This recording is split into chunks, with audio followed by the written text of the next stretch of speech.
Olá, começa agora o Espaço Livre. No programa de hoje vamos falar sobre educação financeira.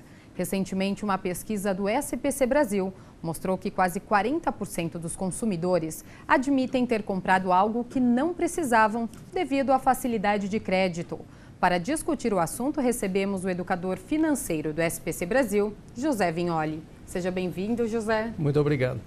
José, como que foi feita essa pesquisa? Essa pesquisa foi feita em todo o Brasil, com pessoas acima de 18 anos e pessoas que tomaram crédito nos últimos 12 meses, seja esse crédito de qualquer tipo.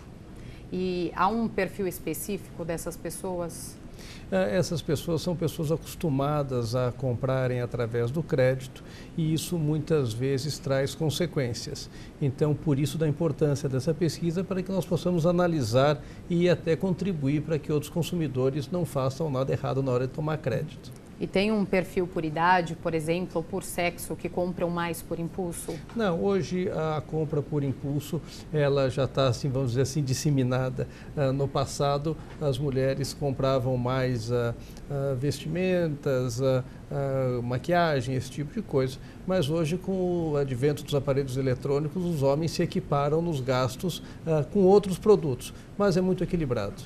E além da facilidade, do crédito, quais são os motivos que levam os consumidores a comprarem algo por impulso?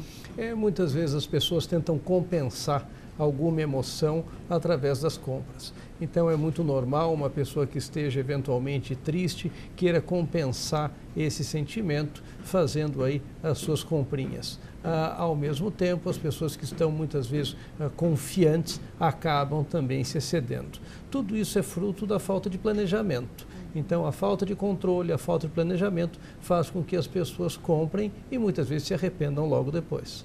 E o que influencia mais, na hora da compra por impulso? O ambiente, o preço, o produto ou a ocasião da compra, por exemplo? A ocasião, muitas vezes a pessoa ela fica animada por conta daquele momento, então tudo contribui. Então, o ambiente contribui, uma vitrine bonita contribui, a cor contribui, aquele momento, às vezes até para impressionar alguém, e muitas vezes essa compra é feita e a pessoa se arrepende alguns minutos ou horas depois. Então, é muito comum que isso aconteça e as pessoas precisam prestar atenção para que elas efetivamente comprem aquilo que elas necessitam. Muitas vezes se confunde educação financeira como não devo gastar nada. Não, a vida continua. O problema é fazer isso com consciência e não acabar entrando nessa roda que pode se transformar num grande problema. E como ensinar a população a monitorar exatamente o orçamento mensal, aquilo que ela pode gastar, o que é conta, o que ela tem ali para gastar, o que ela deve poupar, por exemplo?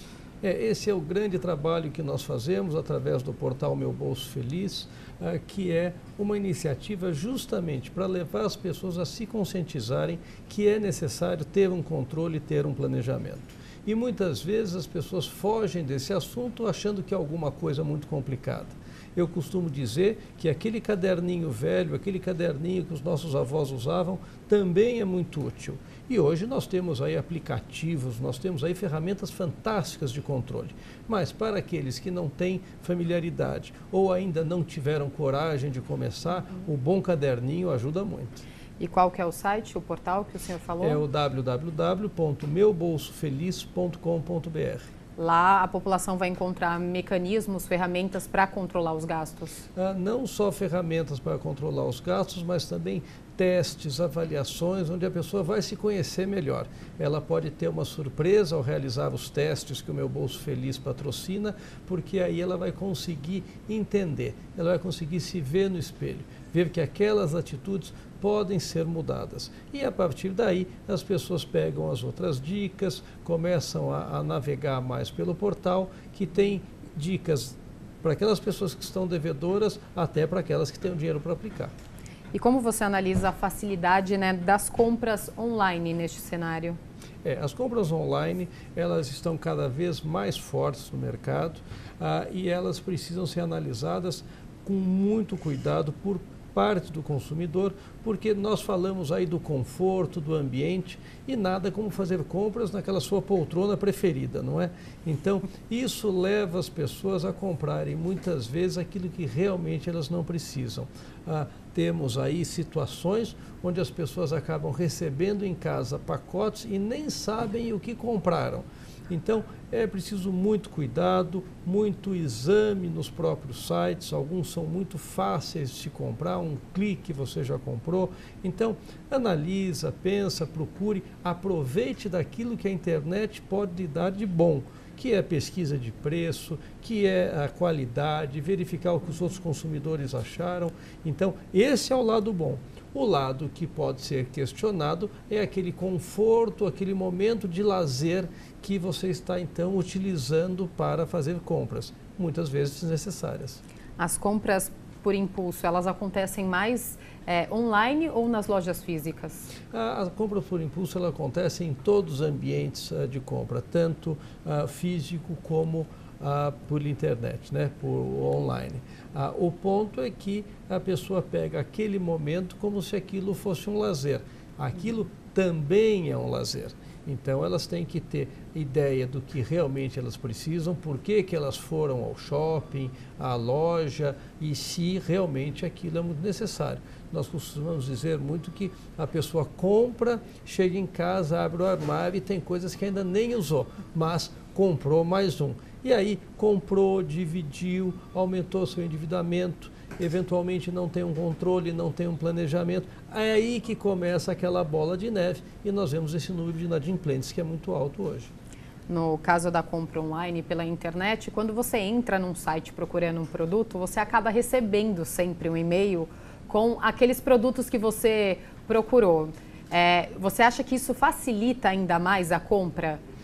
As pessoas têm que entender que a internet hoje ela tem uma inteligência muito forte. Então, a partir do momento que você pesquisou um hotel, por exemplo, Sim. você vai passar a receber avisos de que existem outras ofertas. Se você foi pesquisar um eletrodoméstico, vão aparecer várias ofertas de outros eletrodomésticos.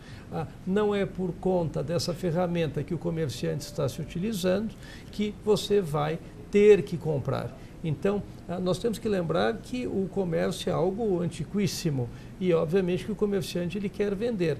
Mas, mais importante do que isso, ele quer receber também. Então, a compra por impulso é alguma coisa que prejudica toda a cadeia, desde o lojista que eventualmente não vai receber o que vendeu e você que está comprometendo as finanças da sua família. Além dessa, quais são as outras estratégias, né, que as lojas acabam utilizando para atrair as pessoas, esses compradores impulsivos? Eu diria para você que as lojas elas não miram o consumidor impulsivo, não existe esse foco. Existe um foco que é dirigido ao consumidor para dar as informações, deixá-lo confortável, é uma estratégia de vendas. Cabe a você, consumidor, também ter o freio, ter a consciência de se utilizar da melhor forma possível disso que o comércio está lhe oferecendo. É claro que eu quero fazer uma compra numa loja bonita, numa loja que esteja limpa, que esteja bem cuidado, com os vendedores atenciosos. Isso não quer dizer que eu vá me descontrolar. Então, o consumidor também tem que tomar muito cuidado, porque ele tem que ver se ele não está se excedendo no crédito, nas facilidades de hoje. No caso da compra à vista, né? Muitas lojas oferecem um desconto para o pagamento à vista, o que atrai bastante os consumidores, algumas condições de compra melhores. Esse tipo de bonificação, vamos dizer assim, é permitida? É permitida e é muito válida.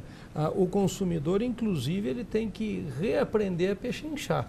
Nós temos aí um exemplo que eu gosto muito de dar, que são as farmácias. Mesmo as grandes redes, você pedindo um desconto, verificando se dá para melhorar, eles têm margem e eles melhoram o preço no balcão.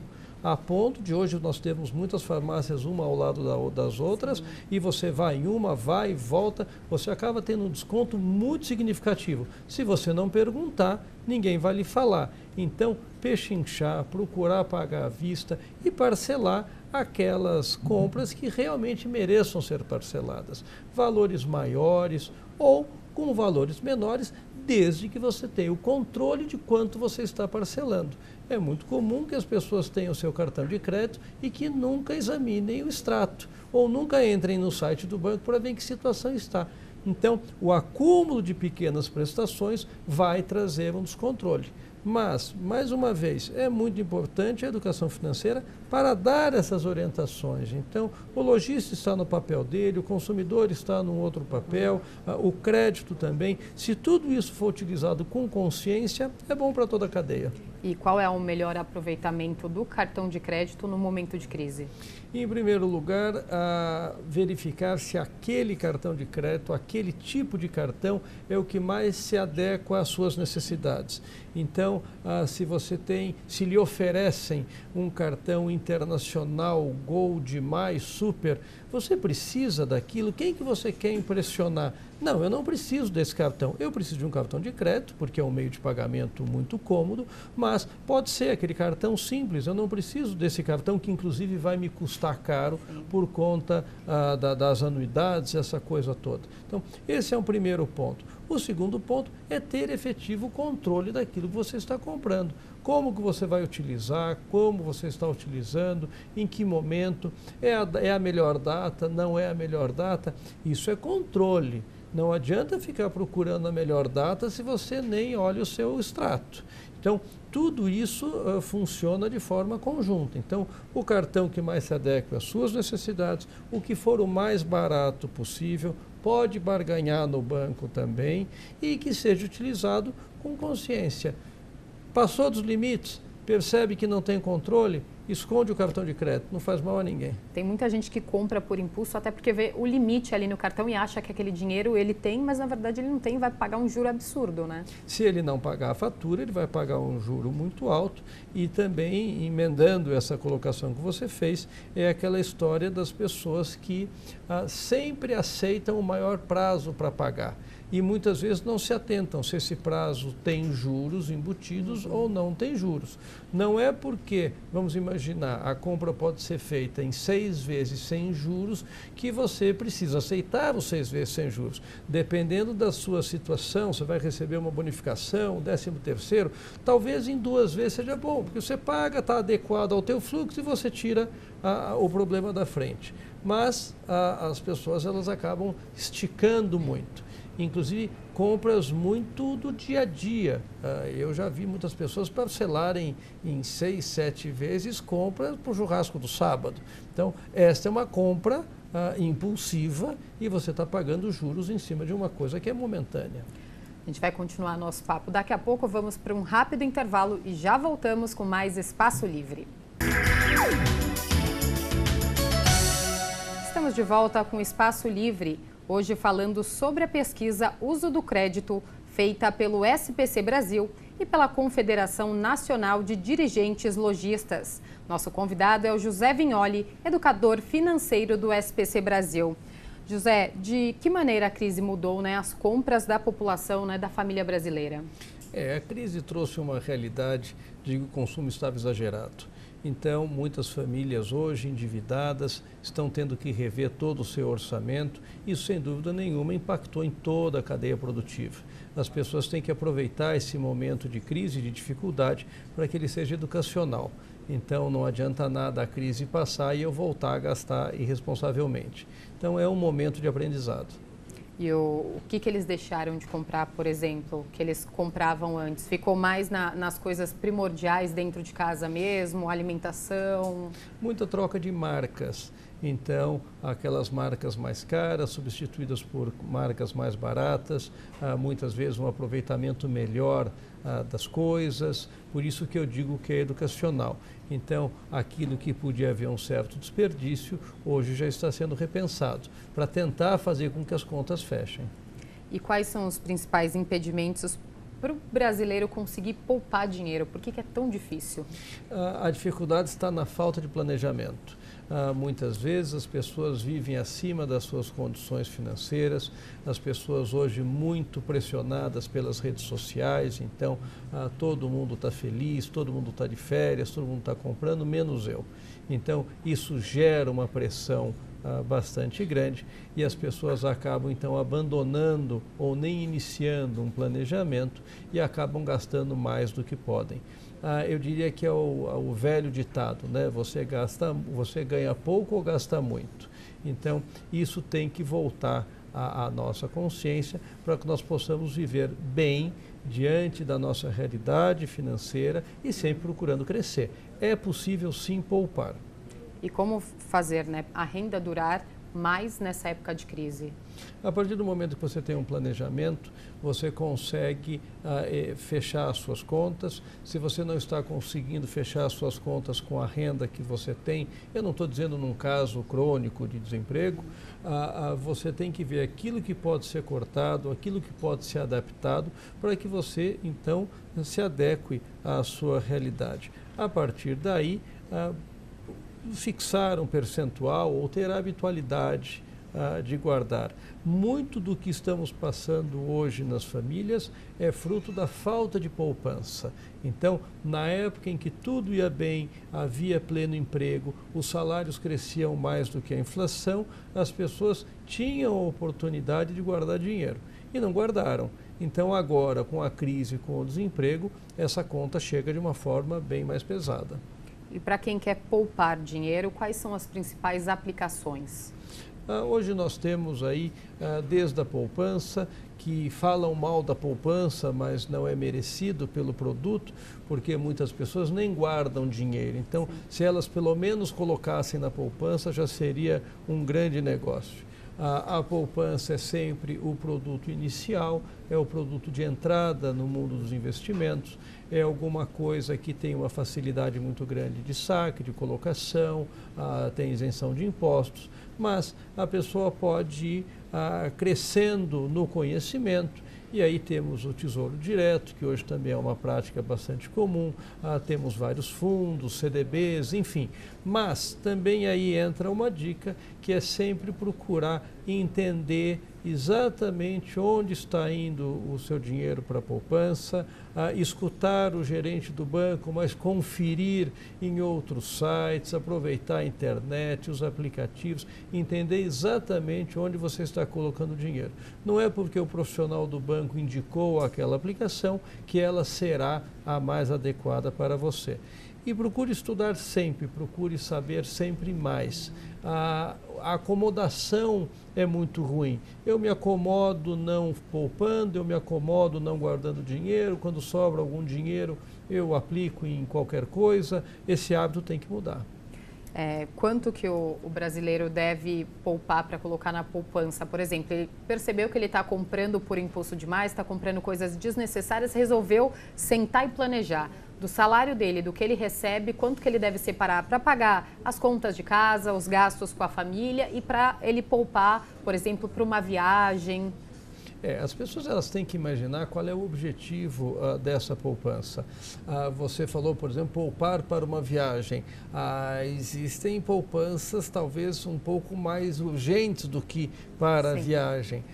E mais do que esse guardar todo mês, que é fundamental, a habitualidade, que pode, as pessoas gostam muito de perguntar o percentual, não é?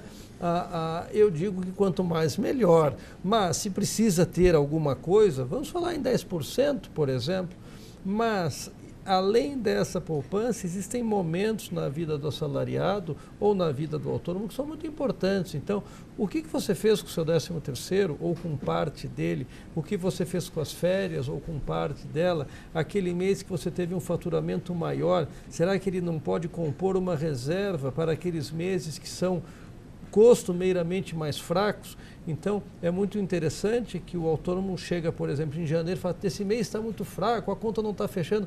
Mas espera um pouquinho, todo janeiro e fevereiro é assim. Por que você não poupou alguma coisa? Então, esse controle, essa consciência do seu orçamento e acreditar o dinheiro no tempo. Então, enfim, olha, não vai adiantar nada eu guardar R$50 por mês. Vai, acredite nisso. Esse dinheiro guardado todo mês, em 5 anos, 10, 15, 20, vai fazer diferença. O risco é você acordar com uma idade que não dê mais tempo de fazer a poupança que você poderia ter feito. Quais são os principais erros que os brasileiros cometem quando falamos de finanças? Falta de controle, falta de planejamento, falta de acreditar o poder dos juros no tempo, achar que a Previdência vai acabar, achar que a Previdência não é importante. Então, eu muitas vezes não recolho o meu carnê e deixo de recolher 1 mês, 2 meses, aí eu já acho que aquilo é bobagem, mas em algum momento da vida você vai ver que aquele dinheiro é muito importante e não vai dar tempo de você corrigir aquilo que você fez, gastando aquele dinheiro que poderia ser poupado em alguma coisa que podia ser adiada ou podia ser melhor planejada. E você falou da Previdência, né? Muita gente agora, nessa época, está com medo da Previdência. Você acha a Previdência privada uma boa sugestão? A Previdência privada é mais um instrumento de poupança. Nós temos no mercado alguma coisa que a população percebe, previdência privada, como se fosse uma coisa estanque.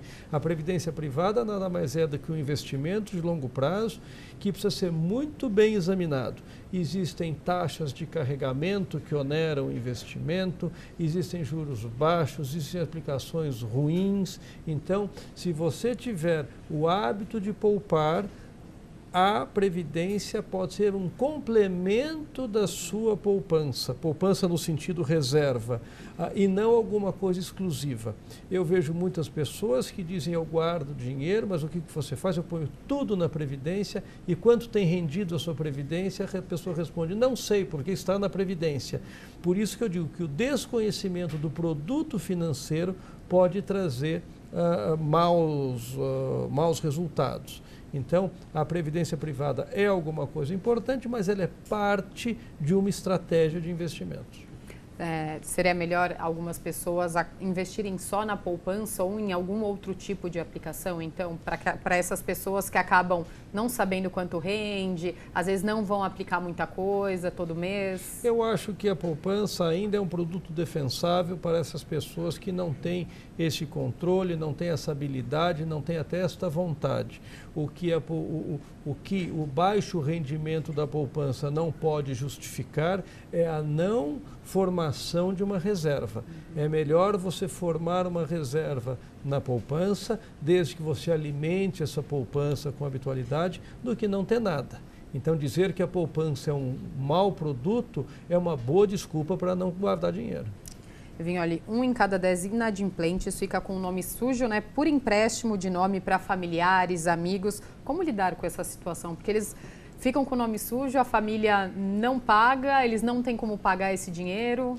As pessoas têm, nós latinos temos uma grande dificuldade de dizer não e de ouvir não, mas nós temos que começar a exercitar isso. Eu diria que as pessoas têm muito essa dificuldade, mas uma forma de sair de uma situação como essa, não deixando de ajudar, é propondo uma ajuda do ponto de vista, vamos entender o que está acontecendo, se você quiser eu te ajudo a fazer um planejamento, vamos ver onde você está gastando, quanto você recebe, quanto você gasta. Eu diria que é uma forma fácil da pessoa não pedir mais o dinheiro, porque muitas vezes as pessoas estão acostumadas a pedir dinheiro. Então, existem casos e casos de doença, é outra história, mas pessoas existem que elas pedem dinheiro de forma muito normal e nós ficamos constrangidos em dizer não. Ofereça ajuda, mas ofereça uma ajuda para colocar a vida da pessoa em ordem. Se ela estiver efetivamente bem intencionada, ela vai aceitar essa ajuda e colocar a vida em ordem. Tem gente que empresta não só dinheiro, mas o cartão de crédito, que aí eu acho que é ainda pior. Porque quando você empresta o cartão, aquilo que a gente já comentou, e não paga, os juros vão aumentando, a dívida vira uma bola de neve, que o familiar que emprestou não consegue pagar, o que pediu emprestado também não vai pagar nunca essa dívida. Outras pesquisas do SPC Brasil mostraram que muitas vezes as pessoas emprestam o cartão de crédito e nem perguntam onde o cartão será usado. Então, mas por que você quer o meu cartão? Você não tem cartão? Por que você não tem cartão? Então, a pessoa que vem pedir dinheiro, de alguma forma, ela não está conseguindo dinheiro nos meios tradicionais e está utilizando o seu bom costume, o seu bom relacionamento com o comércio para fazer uma compra muitas vezes desnecessária. Então você vai acabar tendo que pagar pela televisão dos outros e vai acabar tendo que correr muito para ver que o seu nome não fique sujo. Exercite dizer não, exercite tentar ajudar, mas é uma prática muito, muito perigosa. Olha, para encerrar esse nosso bate-papo, a entrevista, existe uma perspectiva, né, de quando os brasileiros terão de volta, né, a sua capacidade de compra?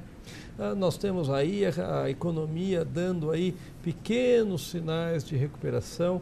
Obviamente que o clima político contamina todos nós, prejudica toda a cadeia, mas tudo isso vai ainda demandar algum tempo, porque a retomada do consumo vai acontecer quando nós tivermos a retomada do emprego, quando nós temos aí mais de 14 milhões de brasileiros desempregados, quando nós temos aí esse número ainda em movimento, ou seja, alguns setores melhorando, mas no geral ainda nada muito positivo, cria uma situação onde as pessoas efetivamente ficam mais cautelosas. Então, é muito difícil dar um prazo, mas uma coisa eu garanto, em algum momento a coisa volta. Não é a primeira crise, não é a última crise, nós já passamos aí por situações que muitos não lembram, de 80% de inflação ao mês, então nós tivemos aí crises muito fortes. É mais uma, esperamos que tenhamos cada vez menos crises, mas em algum momento a economia retoma nos trilhos. Muito obrigada pela participação aqui no Espaço Livre. E o Espaço Livre de hoje fica por aqui. Obrigada pela companhia e até o próximo programa. TV Câmara São Paulo, informação para a cidadania.